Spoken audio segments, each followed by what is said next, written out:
A Liberdade é muito conhecida pela grande presença da cultura oriental, como restaurantes, lojas e uma grande população com ascendência asiática. A Liberdade abrange a maior concentração de japoneses fora do Japão. É um grande ponto turístico da cidade de São Paulo, com muitas pessoas visitando todos os dias. O que muitos não sabem é que esse bairro aparentemente belo e feliz foi no passado um local de torturas e mortes. No século XVII, a região atualmente conhecida como Liberdade era um local pouco povoado. Então, foi implantada uma forca junto com Pelourinho em 1610 e o Paço de São Gonçalo, atual Praça Mendes. A Liberdade virou um palco para execuções públicas. Junto à forca foi construída a Capela dos Aflitos em 1775. Assim, a atual Praça da Liberdade era chamada de Largo da Forca. Também havia o Largo da Pólvora, que na época era um grande armazém de explosivos, e um cemitério, um dos primeiros da cidade, onde se enterravam os escravos e os desválidos e os que eram enforcados. Uma das lendas do nome do bairro Liberdade é que ela recebeu esse nome por causa de um povo negro. Liberdade surge por causa dos enforcamentos de Xanguinhas, ou Francisco José, ou Xangas, um militar negro que liderou uma revolta em Santos e foi punido com a pena de morte em 20 de setembro de 1821, quase um século antes da chegada dos japoneses. Até o início do século passado, a Liberdade era apenas um bairro como todos os outros que circundam a região do centro, mas com o decorrer dos anos tornou-se o reduto da maior colônia nipônica fora do Japão. A Liberdade é atualmente um dos principais pontos de visita daqueles que vêm à capital. A imigração dos japoneses para o Brasil começou em 1908, com a chegada do navio Kazato Maru no Porto de Santos. O início da caracterização da Liberdade como bairro típico do país oriental se deu no ano de 1912, quando os primeiros visitantes começaram a se fixar na rua Conde de Sarzedas. Antes disso, aqueles que decidiam trocar a Ásia pelo Brasil se direcionavam principalmente ao interior do estado de São Paulo. Após 20 anos, por volta de 1932, o número de japoneses do bairro ultrapassava a faixa de 2.000 habitantes e o espaço que inicialmente se restringia à rua Conde de Sarzedas se estendeu para a rua Irmã Simpliciana, rua Tabatingueira, rua Conde do Pinhal, Rua Conselheiro Furtado, Rua dos Estudantes e a antiga Rua Tomás de Lima, hoje conhecida como Rua Mituto Mizumoto. Com o passar do tempo, esses imigrantes foram se habituando ao local e às atividades comerciais. A moda japonesa passaram a surgir ali. O Cine Niterói, primeiro cinema japonês do distrito, foi inaugurado na Rua Galvão Bueno, em um prédio onde havia também restaurantes, um hotel e um salão de beleza. O desenvolvimento deste prédio movimentou a rua, que logo teve seus imóveis comprados ou locados por antigos e novos grupos japoneses que chegavam a São Paulo. A conhecida decoração oriental da Liberdade se concentra em locais como a Praça da Liberdade, a Rua dos Estudantes e a Rua Galvão Bueno. A decoração surgiu a partir de um projeto de revitalização do bairro e foi inaugurado em 1974. O projeto previa dar um ânimo ao local, que sofrera desgastes devido à construção da Avenida Radial Leste e das estações de metrô São Joaquim e Liberdade. A decoração ajudou a movimentar os negócios e tornou-se uma das principais atrações turísticas da capital. O resultado de décadas dessa influência é o que pode ser observado hoje. A Liberdade é um pedaço do Japão na maior metrópole da América do Sul. Calcula-se que cerca de 400 mil japoneses e descendentes moram hoje na capital. Apesar de conhecida por abrigar apenas japoneses, também existe uma grande concentração de chineses, coreanos, o que caracteriza a região como um bairro oriental. Seu estilo, seus bares, seus restaurantes e até a decoração da rua é propícia para a concentração destes grupos.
Hoje em dia, a Liberdade é um bairro bastante conhecido e frequentado pelo seu comércio.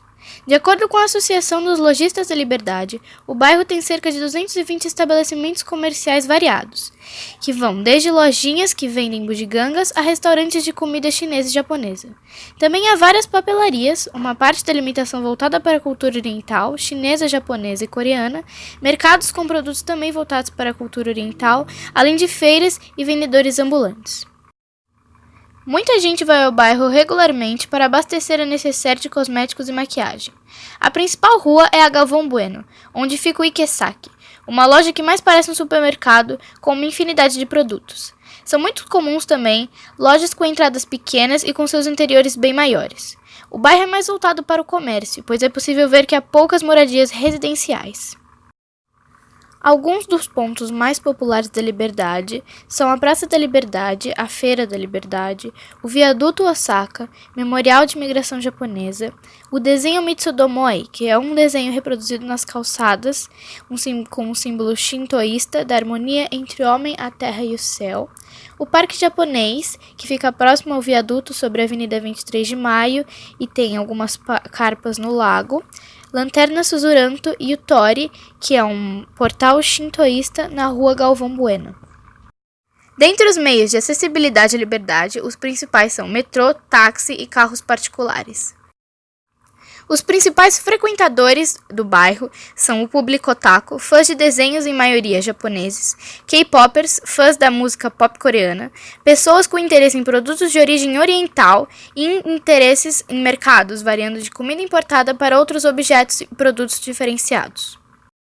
Podemos observar que a paisagem do bairro consiste em muitos prédios, uma decoração oriental como lanternas Suzuranto e toris, além de estabelecimentos com entradas que simulam construções japonesas.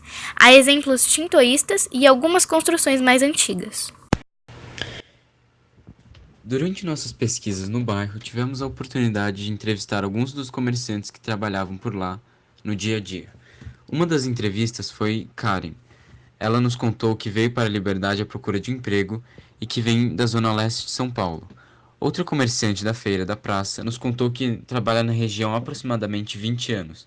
Ela mora em Bela Vista e antigamente vinha com seu próprio carro, mas agora vai trabalhar de táxi. Nossa última entrevista é um caso diferente, pois mora no bairro e trabalha em uma loja com sua mãe desde bem pequena. Mesmo com todos esses aspectos positivos, há também vários conflitos atualmente. Ao entrevistar Maria Elisa, que trabalha há 20 anos na Feira da Praça da Liberdade vendendo brinquedos e bonecos, foi possível ver uma visão contrária à dos vários vendedores da cultura oriental. Ela diz que os orientais começaram a tomar conta do bairro, e antes disso eles eram livres, tudo era menos rigoroso. A feira existe há mais de 30 anos, foi ela que levantou a Liberdade e que originou o comércio. E hoje não os querem mais lá. Tanto que, durante os eventos orientais, não gostam que a feira esteja presente. Em sua opinião, o comércio está fraco. Antes quem frequentava o local era classe média e alta, e agora de classes bem mais baixas e menos gente. Houve uma época em que estavam obrigando eles a fazer trabalhos orientais se não perdiam uma das licenças fornecidas pela prefeitura. Assim, começou a ter uma resistência por parte dela, para inserir uma manifestação indireta. Ela diz, é o bairro dos escravos, do Pelourinho, não um bairro oriental. Essa mudança de patrimônio e memória do bairro se mostrou muito evidente por parte do governo, com a mudança do nome da praça e da estação de metrô, que passaram a ter Japão no nome. Isso aconteceu após um decreto do governador Márcio França, publicado no Diário Oficial do Estado de São Paulo no dia 24 de julho. A justificativa do governo foi de que a renomeação é uma comemoração aos 110 anos da imigração japonesa no Brasil, e o status do bairro como reduto da maior colônia nipônica fora do Japão. Como diz Diago Brasiel, membro da ONG Educafro, ao trocar o nome se faz duas coisas. Primeiro, mata-se uma parte da história. Depois, gera-se um conflito e um desconforto desnecessário entre dois povos que ajudaram muito para o crescimento do Brasil. A memória do bairro da Liberdade foi sendo esfumaçada à medida que se reforçou, a partir da década de 1970, a imagem da Liberdade como bairro oriental da cidade, espelhando um pouco a Chinatown de algumas cidades norte-americanas, porém com forte apelo turístico e comercial no caso paulistano. Esse esfumaçamento da memória do bairro está conectado a um processo maior de invisibilização das memórias da escravidão. Em 1890, houve a polêmica da queima de arquivos sobre o período escravocrata. Foram também apagados os instrumentos de tortura do sistema colonial, como o pelourinho, a forca e o cemitério, antes localizados em praça pública. Mesmo se esquecermos a história da liberdade e sua origem, ela continuará existindo e sendo parte importante da formação desse bairro. Mudanças acontecem, povos mudam sua cultura ou incorporam outras já existentes. E foi isso que aconteceu com a liberdade. Ela foi sendo alterada, para séculos depois se tornar o que ela é hoje. E não devemos coibir essas mudanças, devemos deixar que esse processo natural de mudança continue.